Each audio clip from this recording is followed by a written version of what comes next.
2023 की बोर्ड परीक्षा में आखिर कॉपी कैसे लिखें, किस तरह से कॉपी लिखने पे यहाँ पे बोनस मार्क्स का प्रावधान है, 10% बोनस मार्क्स आपको कैसे मिलता है और किस तरह से आप अगर यहाँ पे कॉपी लिखते हैं तो कॉपी जांच करता जो है आप एक कॉपी देखकर खुश हो जाते हैं। आपकी राइटिंग भले ही अच्छी नहीं हो लेकिन कुछ ऐसे ट्रिक्स हैं जिसे अपनाकर आप बोर्ड परीक्षा में अच्छे मार्क्स ला सकते हैं, चाहे आप इंटर का एग्ज़ाम देने वाले हैं, 12th का एग्ज़ाम देने वाले हैं या 10th बोर्ड का एग्ज़ाम देने वाले हैं। पूरी वीडियो बिल्कुल ध्यान से देखिएगा। इस वीडियो को देखने के बाद आपको ज़रूर हेल्प मिलेगी और आप जितना नंबर आप बना के आते हैं उससे आपको 10 नंबर एक्स्ट्रा आपको जरूर मिल जाएगा। तो बस पूरी वीडियो ध्यान से देखना है। आप सभी सब्जेक्ट की बात करेंगे, चाहे वो आप साइंस से हैं, Hindi, English, arts, commerce, maths, सभी की बात करने जा रहे हैं। तो बस पूरी वीडियो ध्यान से देखना है और अपने दोस्तों के साथ शेयर कर देना है ताकि सभी को इसका फ़ायदा मिल सके। साइंस की बात करें तो साइंस में आपका ड्राइंग जो है बहुत ज़्यादा मायने रखता है कि आपको जो मार्क्स जो है वो कितने मिलेंगे। अगर आपकी ड्राइंग अच्छी है और अगर आपने स्टेप वाइज मार्किंग किया है तो आपको इसका बहुत ज़बरदस्त फ़ायदा देखने को मिलता है और आपके मार्क्स काफ़ी अच्छे मिलते हैं और एग्जामिनर की नज़र में आपकी कॉपी जो है अच्छी मानी जाती है। यहाँ पर देख सकते हैं इन्होंने हिंदी मीडियम में ही लिखा है लेकिन बहुत साफ साफ लिखा है, कहीं पर भी कट का मार्क्स नहीं बनाया। हर आंसर के बाद 2 लाइन मिनिमम आप छोड़ दें। जैसे कि मान लीजिए यहाँ पे देख सकते हैं कि एक क्वेश्चन लिखा गया है, दूसरे क्वेश्चन आंसर डालने के बाद 2 लाइन गैपिंग दे दे। इससे क्या होता है, आंसर क्लियर दिखता है कि इसका अलग आंसर है, इसका अलग आंसर है। बहुत बच्चे जो है लाइन छोड़ते नहीं हैं और यहीं पे ख़त्म किया और यहीं से फिर दूसरा आंसर लिखना शुरू कर देते हैं। तो ऐसा बिल्कुल ना करें, इससे कॉपी आपकी भद्दी दिखती है और पता नहीं चलता आपने कितने क्वेश्चन का आंसर सही किया है। ठीक है, तो ये साइंस वाले बिल्कुल इस चीज़ का ध्यान रखेंगे।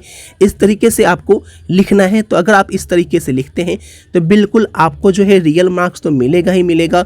और सब्जेक्टिव में क्या होता है कि मार्क्स फुल नहीं मिलते हैं।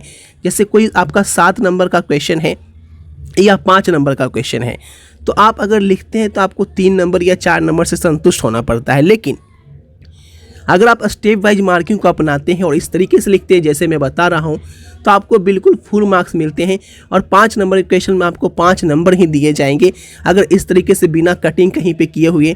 बहुत सारे छात्र क्या करते हैं, ये चीज़ लिखे और इसे कट कर देते हैं।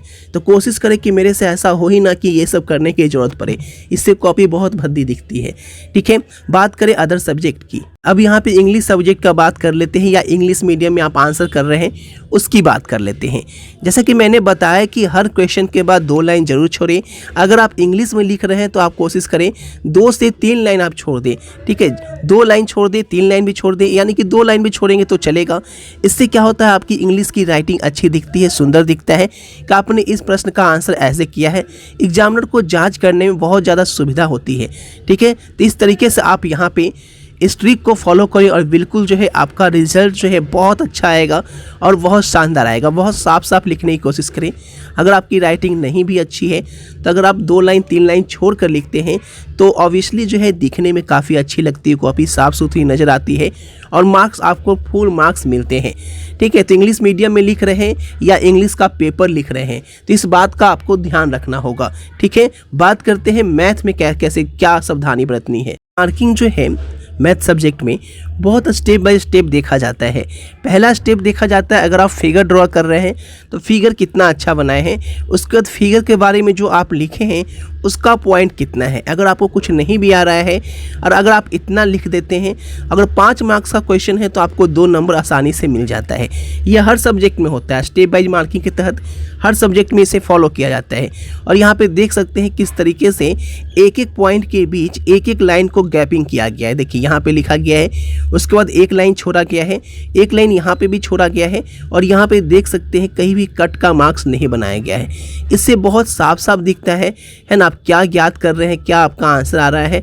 ठीक है, अगर आपको कहीं पे कट मारना है तो बस थोड़ा सा एक लाइन मारकर कट कर दें। ठीक है, देखिए बस एक लाइन मारकर कट किया गया है, घिसना नहीं है आपको, ऐसे नहीं करना है। ठीक है, अगर गलत हो जाता है तो आपको घिसना नहीं है, बस एक लाइन देकर आपको कट कर देना है। ठीक है, इससे कहीं से भी आपकी कॉपी भद्दी नज़र नहीं आएगी और एग्जामिनर जो है काफ़ी अच्छे मार्क्स देगा।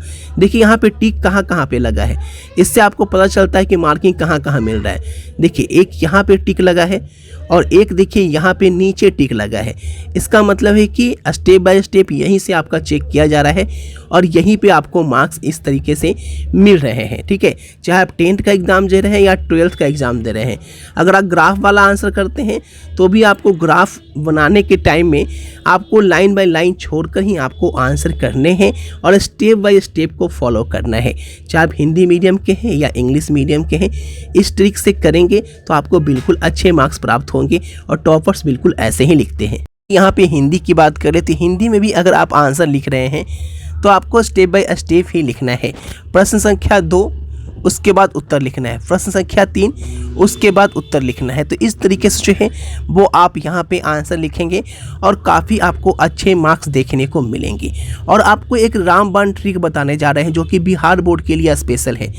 बिहार बोर्ड क्या है कि आपको पेज काउंट करके कॉपी आपको दिया जाता है। सबसे पहले आपने कितना पेज लिखा है वो आपको चेक किया जाता है। तो इस तरह से अगर आप 2-2 लाइन छोड़ कर लिखते हैं ना तो आपकी कॉपी जो है ऑब्वियसली भर जाएगी। ठीक है, बहुत बार देखा जाता है कॉपी खाली रह जाती है। तो इस तरीके से 2-2 लाइन, 1-1 लाइन, 3-3 लाइन छोड़ कर लिखते हैं तो अगर आपकी कॉपी खाली नहीं रहेगी, पूरी कॉपी भर जाएगी, राइटिंग एकदम साफ साफ लिखा हुआ है, तो आपको जितना मार्क्स आ रहा है फाइनल के टाइम, ठीक है, तो आपको 10% के आसपास बोनस मार्क्स को देखने को मिलता है। आपको पता नहीं चलेगा लेकिन हर क्वेश्चन में आपको बोनस मार्क्स देखने को मिल जाता है। जैसे 5 नंबर है तो 5 में अगर 5 दे दिया गया है, इसका मतलब समझ लीजिए वो बोनस मार्क्स है आपका। क्यों? क्योंकि 5 में 5 कभी सब्जेक्टिव में नहीं मिलता है, 3 या 4 तक मिलता है, कितना भी अच्छा से लिखते हो तो। लेकिन अगर 5/5 मिल रहा है, इसका मतलब समझ लीजिए कि बोनस मार्क्स आपको मिल गया है। और जिसे 100% मार्क्स आता है, 90% मार्क्स आता है, 95% मार्क्स आता है, उन्हें कहीं न कहीं किसी सब्जेक्ट में अच्छा बोनस मार्क्स मिलता है, इसी वजह से ऐसा मार्क्स आता है। तो जो भी यहाँ पे बताया गया है उसे फॉलो करते हैं तो ऑब्वियसली जो है 2023 बोर्ड एग्ज़ाम में आपको बहुत अच्छे मार्क्स देखने को मिलेंगे। जो इम्पॉर्टेंट पॉइंट होता है उसे आप अंडरलाइन करना बिल्कुल ना भूलें। कोशिश करें 2 पेन का भी यूज कर सकते हैं आप, अगर आपको अच्छे से लिखना है और भी अच्छा से आप 2 पेन का भी यूज कर सकते हैं, ब्लैक एंड ब्लू का भी यूज कर सकते हैं। रेड या ग्रीन का यूज बिल्कुल ना करें, ना ही रेड का यूज करें और ना ही ग्रीन का यूज करें। या तो ब्लू का यूज करें, 2 पेन का यूज करना चाह रहे हैं तो, या तो ब्लैक का यूज करें। और सबसे बड़ी बात कि हर सब्जेक्ट में आपको जो है पैराग्राफ छोड़कर लिखना है। और इसके साथ साथ ही एक और बहुत बड़ी बात जो है वो बहुत सारे परीक्षार्थी गलती क्या करते हैं कि जब वो क्वेश्चन का आंसर लिखते हैं तो सीरियल वाइज नहीं लिखते हैं। अगर आपको क्वेश्चन का आंसर आ रहा है तो आप कोशिश करें सीरियल वाइज लिखने का। अगर आप सीरियल वाइज नहीं लिखते हैं, आपको सीरियल वाइज नहीं आपको आ रहा है, तो आप कोशिश करें उस क्वेश्चन का क्वेश्चन में लिख देने के लिए और उसके बाद आंसर लिखें, ताकि जो कॉपी जांचने वाला है उससे दिक्कत ना हो। क्योंकि अगर आप सीरियल वाइज नहीं लिखते हैं और आप डायरेक्ट आंसर लिखते हैं तो बार बार उसे क्वेश्चन पलटना पड़ता है, जिस वजह से उसे ज़्यादा दिक्कत होता है। तो वो मार्क्स जो है वो कहीं ना कहीं इरिटेट होकर आपको कम दे देता है। तो कोशिश करें सीरियल वाइज लिखने का। सीरियल वाइज नहीं आता है तो आप जो है क्वेश्चन लिखें और उसके बाद आंसर करें, ठीक है। इससे क्या होगा, कॉपी जांच करने वालों को दिक्कत नहीं होगी, ठीक है। तो सारी जानकारी यहाँ पे समझा दी गई है। उम्मीद है ये वीडियो आपको पसंद आई होगी। इस ट्रिक को फॉलो करें और एग्ज़ाम में बहुत अच्छे मार्क्स आपको आने जा रहे हैं। तो वीडियो कैसा लगा, वीडियो को शेयर जरूर करें, बने रहें चैनल पे और भी अपडेट इस तरीके से मिलती रहेगी। Thanks for watching this video. मिलते हैं आपसे नई वीडियो में नई अपडेट के साथ।